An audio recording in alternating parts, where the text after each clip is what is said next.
Okay, I think it's working this time. Last time I tried to do this, the video was like turned around and I was on my side and it wasn't working properly. So hopefully this is working for you guys this time. Now, I want to start trying to do some lives rather than just doing normal videos so you guys can see something a little bit more authentic rather than me editing things, you know, left, right, and center. Yeah, so anyway, in this video, I wanted to talk about why I get you to repeat things 3 times from memory. Now, if that doesn't make sense to you, don't worry, I'm going to explain that in a second.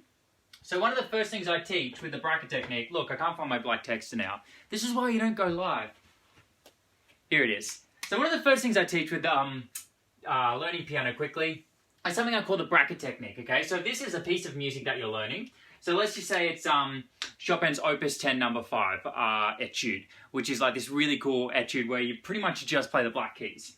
So the idea of the bracket technique is if you're trying to remember a piece, okay, so this is specifically for memory, is you only grab a certain amount of music, so like a little bit like this, and you just work on memorizing that small amount of music. And this is a great way to prevent overwhelm. Now, one of the things I teach is to only play that section of music from memory 3 times. So what a lot of people will do is they'll try and play things from memory over and over again. But what happens is if you do that, your brain gets really bored. Our brain gets really bored of repetition, and as it gets more and more bored, it starts to shut down. So I'll show you what I mean.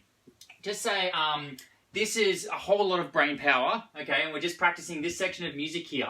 So you start off with lots of brain power every single time you practice it from memory. So the first time, the amount of effect it has is going to get lower.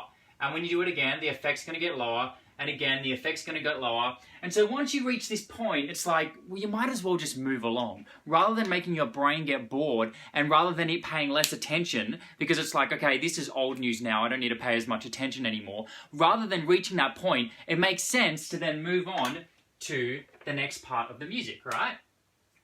So I'll do this when I practice.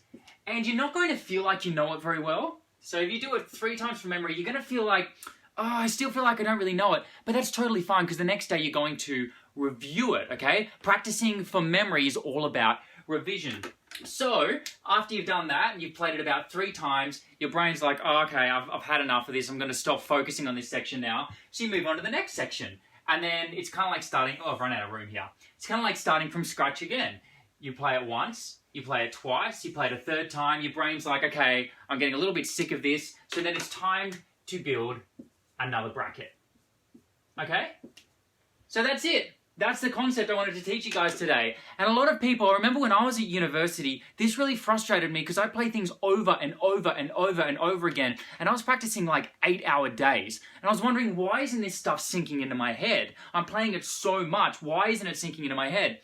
And I realized that by doing less, I was able to cover more music in a much smaller amount of time. So rather than doing this over and over and over again and expecting it to just like sink into my long-term memory, I was like, all right, I'm going to play this 3 times, move along. 3 times, move along. And so the next day I was able to review all of that music really quickly, all right? So that's why I usually, with the bracket technique, only get people to practice something about 3 times from memory and then move along. It's far more effective. And you know what? This doesn't have to be 3. If it's like something particularly hard, you might want to bump it up to 5.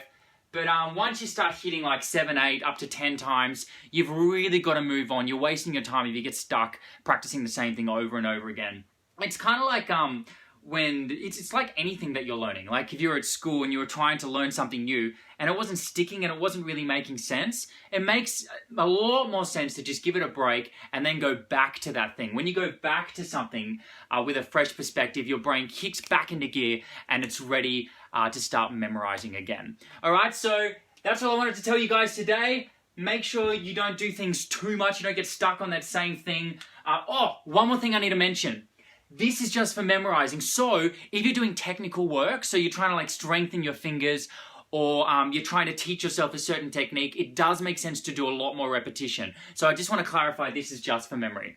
All right, I hope you found this video useful. And if you can think of anyone else who might like it as well, then share it with them so they can have a look at it too.